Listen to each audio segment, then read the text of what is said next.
जय माता की मित्रों,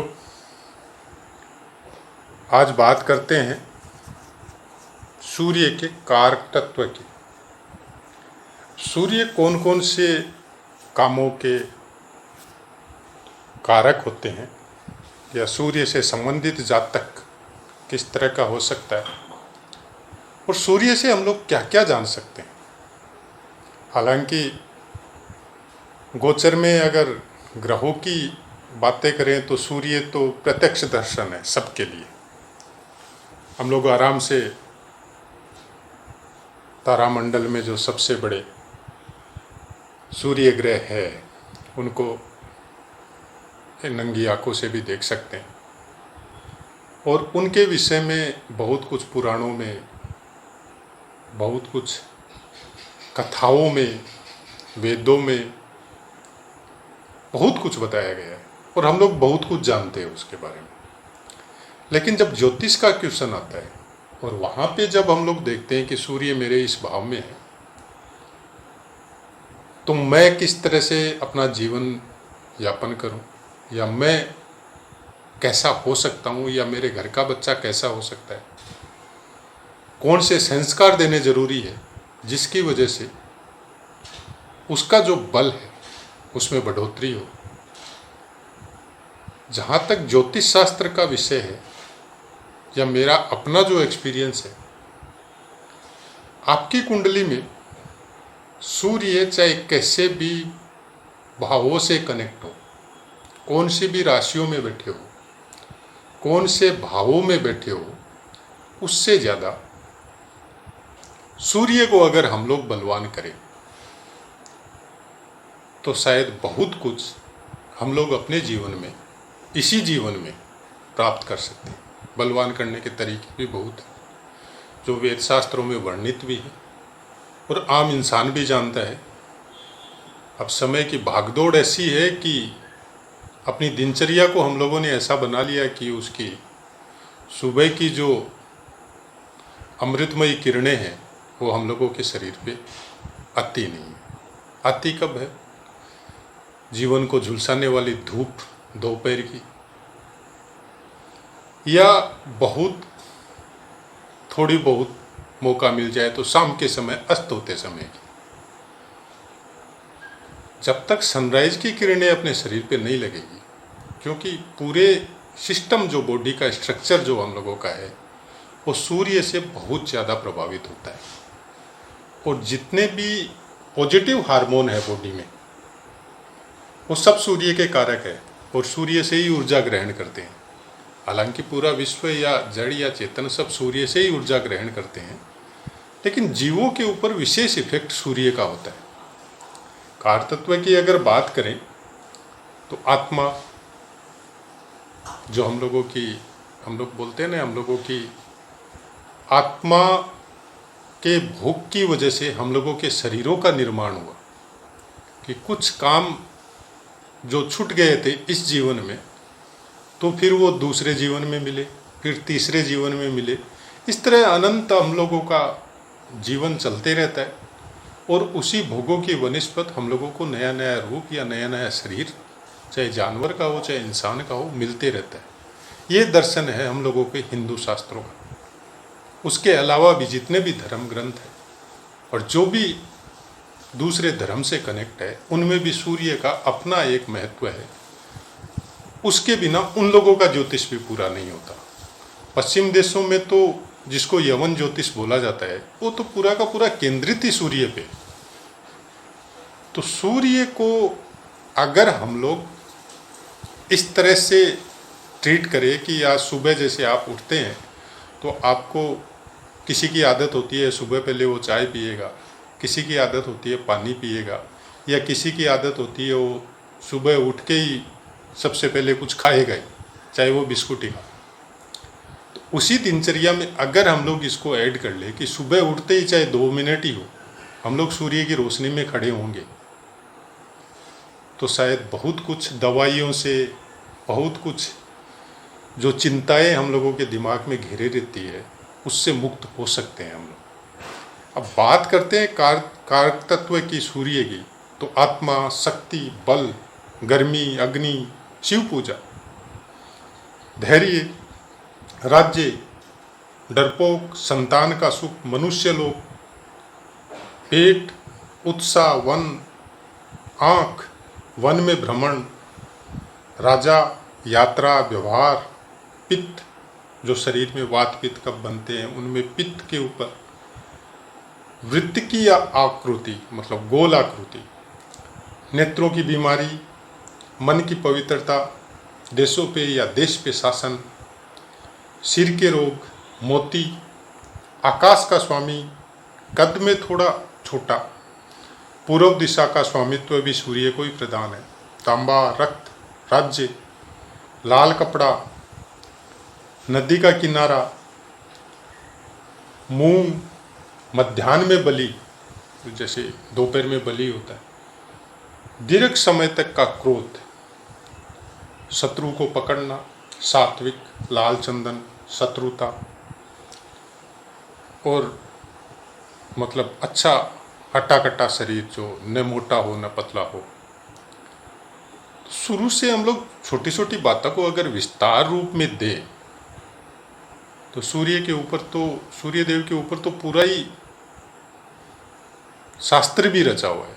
अगर हम लोग उसको पढ़ें, बहुत कुछ ज्योतिष में जिसका सूर्य अगर ठीक नहीं है, सूर्य अगर बलवान नहीं है, अंशों में बलवान नहीं है, या सूर्य से कनेक्टेड जो काम है या जो कारक तत्व है उसकी हानि अगर वो इंसान करता है तो ज्योतिष में उनको स्थान मिलना बहुत मुश्किल है, ज्योतिष सीखना बहुत मुश्किल है।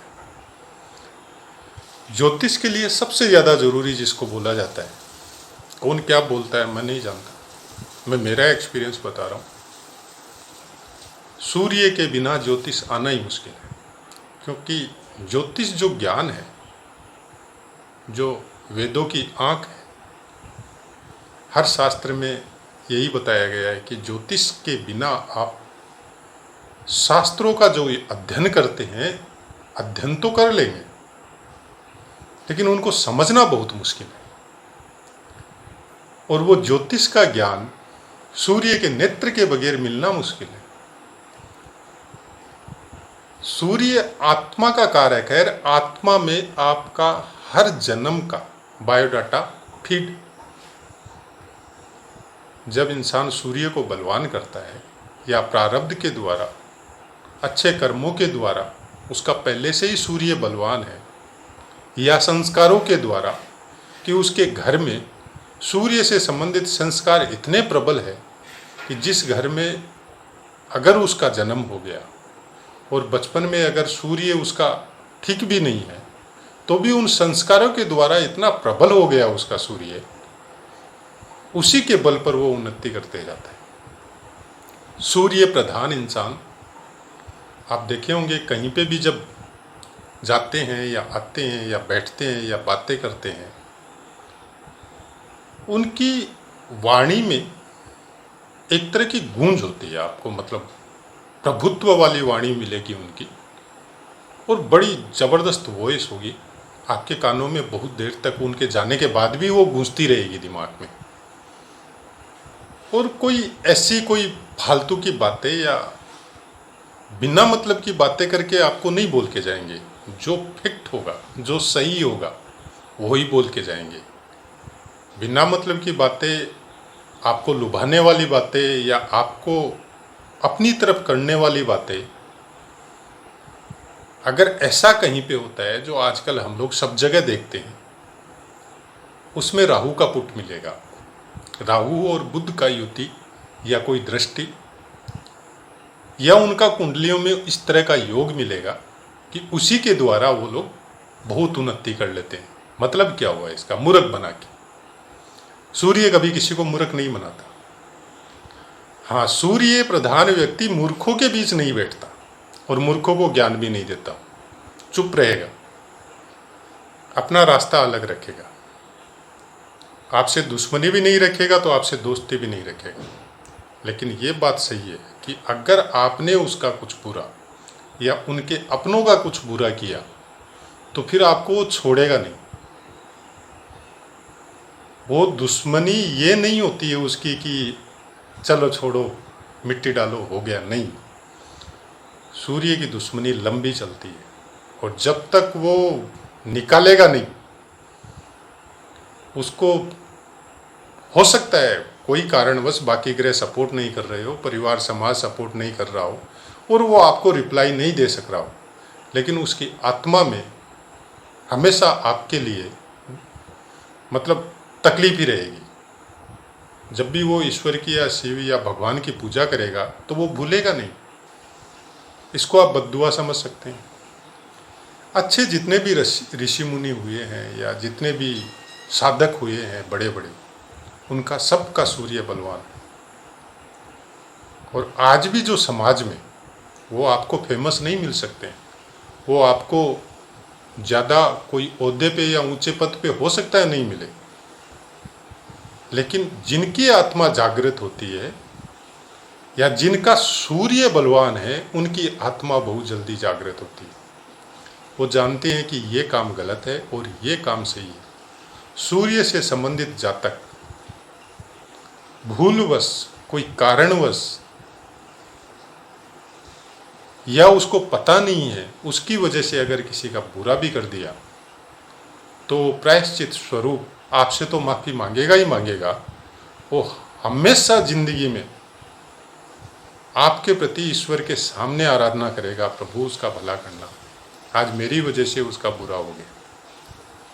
सूर्य से संबंधित जातक अच्छे मित्र, बहुत ही अच्छे शत्रु और बहुत अच्छे ज्ञानी, पंडित, राज्य के शासन अधिकारी और बड़े बड़े शासक पदों पे जो अच्छे इंसान बैठे हुए हैं, उनका सूर्य बहुत बलवान मिलेगा। हाँ, ये बात सही है कि शासन अधिकारी में कोई ज़रूरी नहीं है कि सूर्य बलवान हो तो ही बनेगा। वो राहु, शनि, मंगल, शुक्र किसी भी योग से बन सकता है, लेकिन जिसका सूर्य बलवान होगा, जिस अधिकारी का सूर्य बलवान है, उसका आपको दूर से पता चलेगा। आप देखिए, बहुत IPS, IAS, उससे भी नीचे वाले बहुत है, लेकिन कोई फेमस होता है सूर्य की तरह। किसी के बारे में हम लोग मिलते ही नहीं हैं, उनको जानते भी नहीं हैं, फिर भी हम लोग उनको अच्छा बोलते हैं। क्यों? क्योंकि उन लोगों का सूर्य बलवान है और वो लोग गलत काम से बचते हैं और जहाँ तक हो सकता है किसी का अच्छा करने की कोशिश करते हैं, और अगर उनके प्रभाव में है तो वो अच्छा ही करेंगे, किसी का बुरा नहीं करेंगे। सूर्य जब आदमी को, चाहे दशा महादशा किसी की भी हो, कोई मायना नहीं रखता, गोचर में खासकर तीसरा भाव, 6 भाव और 11वें भाव, इसमें जब उसका गोचर होता है और आपका जन्म कुंडली में सूर्य बलवान है, सूर्य का रश्मि पूरा है आपका जन्म कुंडली में, षड्बल में भी वो बलवान है, बैठा भी अपनी राशि या मित्र राशि में है, और सबसे अच्छी बात है कि आपके तीसरे स्थान में ही बैठा है या लगन में बैठा है अपनी राशि पे, मतलब कैसे भी करके वो बलवान है आपकी जन्म कुंडली में। बाकी जो वर्ग विभाग है, षड्बल है, उनके द्वारा हम लोगों को पता चल जाता है कि सूर्य बलवान है कि नहीं है। तो वो आपको उस समय में से आपकी 6, 8, 12 भावों के स्वामियों की महादशा चल रही है और आपके लिए योग कारक नहीं है, लेकिन सूर्य योग कारक आपका बाई बर्थ है हमेशा के लिए, तो वो आपको इतनी तकलीफ में आने नहीं देगा। आप डिगेंगे नहीं, उस तकलीफ को भोग के भी आप वापस खड़े हो जाएंगे। क्या होता है कि जिनका सूर्य बलवान होता है वो बहुत तकलीफ पाते हैं, ये एकदम हकीकत है। उसका कारण है कि जिनकी भी आत्मा बलवान होती है वो गलत कर्मों से बचते हैं, गलत इंसानों से बचते हैं, और गलत तरह के काम जो आजकल के समाज में या देश में प्रचलित है, जिनके बगैर आपका गुजारा होना मुश्किल है, वो उन कामों से भी बचते हैं। तो जाहिर है कि उनको धन संपदा हो सकता है नहीं मिलती, लेकिन वो फेमस होते हैं। उनकी बातें भी इंसान मानता है, और बहुत हद तक ऐसे इंसानों के साथ कुछ कटुता की भावना भी दूसरे रखते हैं। उसका कारण है कि जब कोई आदमी फेमस होता है या अपने एरो में रहता है, किसी दूसरे के एरो से प्रभावित नहीं होता है, तो फिर दूसरा जो है उसको तकलीफ होती है कि मेरी बात क्यों नहीं मान रहे। आप बहुत अच्छे मित्र हैं, लेकिन आप मित्र तब तक हैं जब तक वो इंसान सही है, और जैसे ही उसने अपना रास्ता चेंज कर लिया, आप चेंज हो जाएंगे उसकी तरफ से। दुश्मनी नहीं रखते किसी से,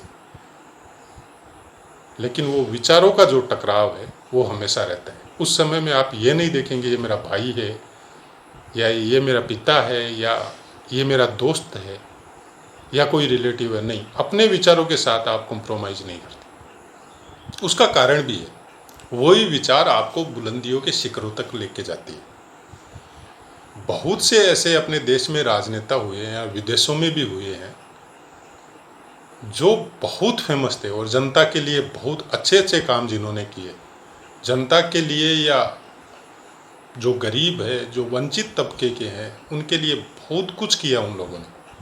लेकिन उन लोगों के पास धन संपत्ति नहीं थी, न उस पद पे आने के पहले थी और न उस पद से जाने के बाद।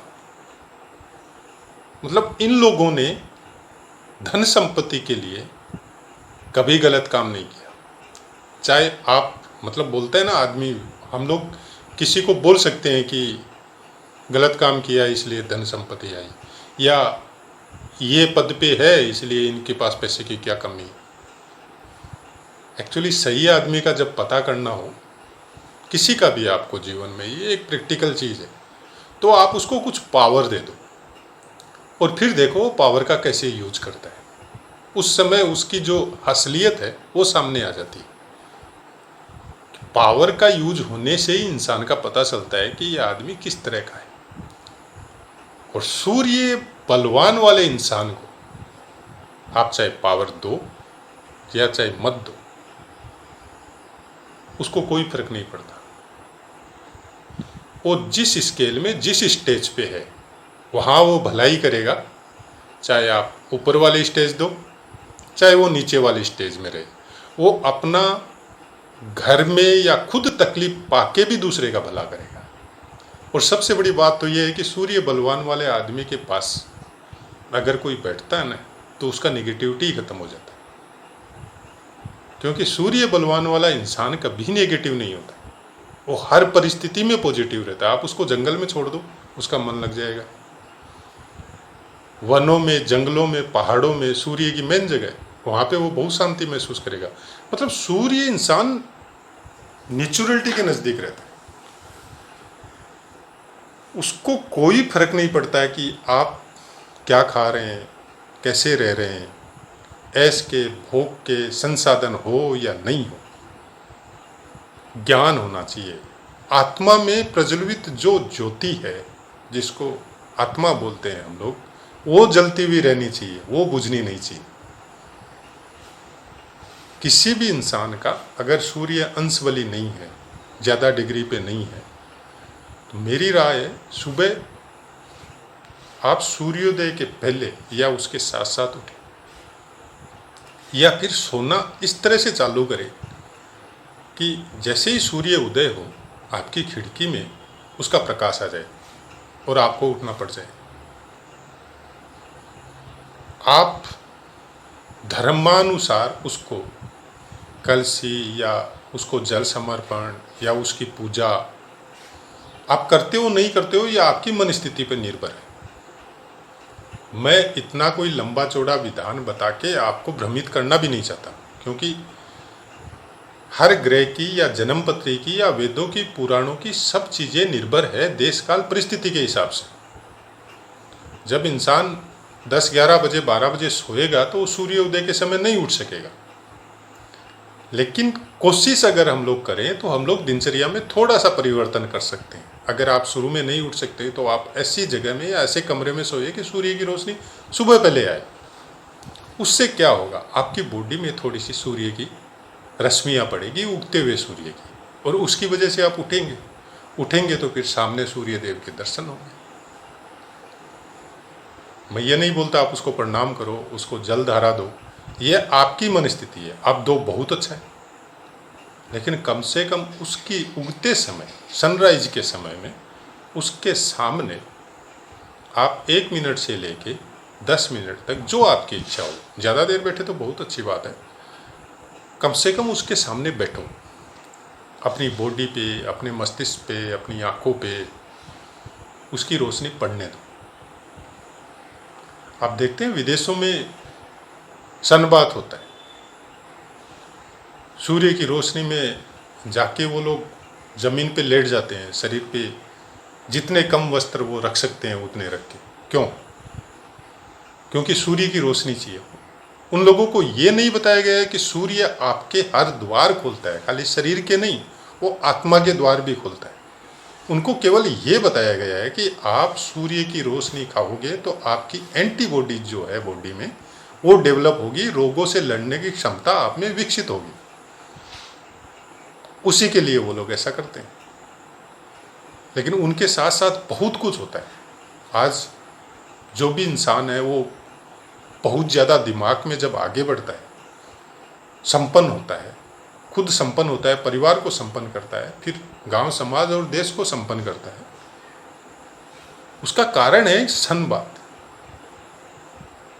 आप विदेशों के हिसाब से सनबात बोल लो, या अपने देश के हिसाब से सूर्य प्राणायाम बोल दो,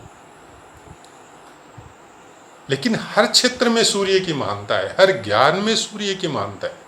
सूर्य के बगैर न तो कोई ज्ञान है, न कोई ज्योतिष है, न कोई बाकी कोई वेद पुराण है। सूर्य सब वेद पुराणों की, सब ग्रहों की और पूरी ज्योतिष की, आप इनको जैसे हम लोग बोलते हैं कि वेदों की आँख ज्योतिष है, वैसे ही ज्योतिष की आँख सूर्य है। सूर्य देव के बगैर कोई भी ग्रह कुछ नहीं कर सकते। हर ग्रह सूर्य देव से ही बल प्राप्त करता है, चाहे वो हम लोग हो, चाहे हमारी पृथ्वी हो, चाहे बाकी ग्रह हो। सब ग्रहों का, सब जीवों का और पूरे ब्रह्मांड का स्रोत सूर्य देव है। हम लोग सूर्य नारायण कथा करते हैं, सूर्य नारायण का व्रत का पालन करते हैं। सूर्य देव की पूजा के लिए सूर्य षष्ठी का जो बिहार साइड में हम लोगों के भाई लोग करते हैं, व्रत करते हैं, तो सूर्य की महानता हर वेद पुराण में, हर धर्म में, सब जगह बताई गई। सूर्य को बलवान अगर हम लोग अपनी दिनचर्या में थोड़ा सा परिवर्तन कर लें, अगर हम लोग अपने संस्कारों में थोड़ा सा परिवर्तन कर ले, क्या होता है कि जो हम लोग करते हैं वो हम लोगों के बच्चे सीखते हैं। आप पुराने टाइम के अगर देखें तो बच्चों को लेके माँ बाप मंदिर में जाते थे, या घर की जो भी बड़ी बुजुर्ग औरत थी वो सुबह सुबह मंदिर जाती थी। तो जहाँ तक हो सकता है सब लोग उनके साथ जाना चाहिए तो और भी अच्छा है, लेकिन वो छोटे बच्चों को जरूर लेके जाती थी। तो जब भी आप मंदिर जाते हो तो आपका गुरु बलि होता है, और गुरु के साथ साथ फिर सूर्य बलि होता है। शिव पूजा अगर आप करते हो, वैसे तो सब ग्रह बलि होते हैं, लेकिन सूर्य बलवान वाला इंसान शिव पूजा की तरफ कुछ ज़्यादा आकर्षित होता है। वो वनों में, पहाड़ों में, झरनों में, नदी तालाबों में, सब चीज़ में थोड़ा ज़्यादा सुख महसूस करता है। अलोन रहना ज़्यादा अच्छा लगता है उसको। अग्नि से संबंधित जितनी भी चीज़ें हैं, हालांकि मंगल का प्रभाव बताया गया है यहाँ पे, लेकिन अग्नि में भी बहुत सी चीज़ें आपको समझनी पड़ेगी कि कौन सी चीज़ों, जिस चीज़ से विनाश होता हो, जिस चीज़ को करने के लिए आपको कोई फायदा या नुकसान होता हो, उनको छोड़ के वो अग्नि जो आपको ज्ञान प्रदान करती है, आपके शरीर में जो ऊर्जा जलती रहती है, जिसको आत्मा की अग्नि बोला जाता है, उसके ऊपर सूर्य का प्रभाव है। उत्तरायण में 6 महीने जो उत्तरायण के चलते हैं उसमें सूर्य का विशेष प्रभाव है। और सूर्य प्रधान इंसान बहुत ज़्यादा धैर्यवान होता है। तो जब सूर्य को आपको देखना हो, सपोज आपकी कुंडली में अच्छे भावों में सूर्य बैठा है, तो वो आपको क्या दे सकता है? तो इन सब बातों का विशेष ध्यान रखना पड़ेगा कि ये चीज़ वो जातक को देगा। कब देगा? वो बचपन से दे रहे हैं, लेकिन उसके साथ उस भाव से कनेक्टेड भाव के कारक तत्व या उस राशि से कनेक्टेड जो फल है वो, और बाकी ग्रहों की जो दृष्टियां है उसमें थोड़ा बहुत परिवर्तन अवश्य हो सकता है। लेकिन सूर्य की जो मेन चीज़ें हैं, वो सूर्य अगर आपका बलवान है, चाहे 6, 8, 12 में ही बैठा हो, वो चीज़ें आपको मिलती है। उसकी कमी बेशी हो सकती है, किसी की दृष्टि वगैरह से कुछ डिफरेंस हो सकता है, किसी का भाव से कुछ मतलब से कोई डिफरेंस हो सकता है, लेकिन वो फल आपको ज़रूर मिलते हैं। अगर हम लोग सूर्य को बलवान रखें तो बाकी चीज़ें हम लोगों की बहुत ज़्यादा नॉर्मलाइज हो जाएगी। क्योंकि बाकी ग्रहों का बोलते हैं ना, अस्त हो गया, ये ग्रह सूर्य से अस्त हो गया, वो अस्त हो गया, तो ये फल नहीं देगा। ज़रूरत ही नहीं है। अगर आपका सूर्य बलवान है तो बाकी ग्रह के फलों की ज़रूरत इसलिए नहीं है कि जिस सूर्य की वजह से जो ग्रह अस्त आपकी कुंडली में होता है, उस ग्रह से कनेक्टेड जितने फल है उसकी जिम्मेदारी देने की सूर्य की है। अब से आप उसको ऐसे समझ लीजिए कि आप किसी देवता की पूजा करते हैं और आप उसको पिता या माता जो भी बोलते हैं, आप उसकी भक्ति करते हैं, और आपके मन में कोई तकलीफ है, वो चीज़ आप उससे मांगते हैं, वो नहीं मिलती है। उसका कारण है क्योंकि जिसको आप पिता मान रहे हैं, जिसको आप माता मान रहे हैं, जिसकी आप भक्ति कर रहे हैं, उस माता पिता को पता है मेरे बच्चे को कौन सी चीज़ देने से उसके लिए अच्छा होगा। तो जो आप मांग रहे हैं उसको पता है कि ये मैं अगर इसको दूंगा इस समय, जिसके लिए इसका बॉडी, इसका दिमाग अभी प्रिपेयर नहीं है, तो ये गलत हो सकता है इसके लिए, तो वो चीज़ वो आपको नहीं देता है। वो देता है जिस चीज़ के आप उस समय में अधिकारी है, उस पर्टिकुलर समय में आपकी बॉडी जिस चीज़ के लिए अधिकारी है, वो चीज़ आपको प्रदान की जाती है।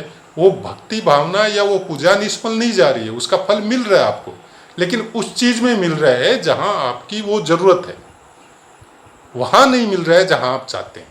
वो नहीं मिलेगा, कभी नहीं मिलेगा। जिसको भी आप माता पिता मानते हैं, माता पिता आपको आपके मांगने के अनुसार सब चीज़ें थोड़े ही प्रोवाइड करवाते हैं, वही चीज़ें प्रोवाइड करवाते हैं जो उस उम्र में आपकी ज़रूरत है। ऐसा ही कुछ सूर्य का मतलब है। सूर्य जब बाकी ग्रहों के फल अपने अंदर समाहित करके जब आपको देगा, तो वो देगा जिस चीज़ की आपको ज़रूरत उस समय में है, वो नहीं देगा जो आप चाह रहे हैं।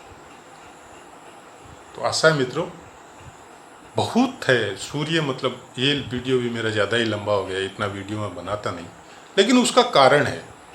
आप अगर सूर्य को स्ट्रॉन्ग करके रखें, सूर्य के हिसाब से अपनी दिनचर्या को थोड़ा सा चेंज करें, तो ये जो जन्म कुंडली दिखाने के लिए हम लोग जो परेशानी में रहते हैं एनी टाइम, और थोड़ी सी तकलीफ में हम लोग जो वहाँ जाते हैं, वहाँ भागते हैं, मन को उद्वेलित करते हैं, हीन भावना से ग्रसित होते हैं, बड़े बड़े केस देखते हैं आप।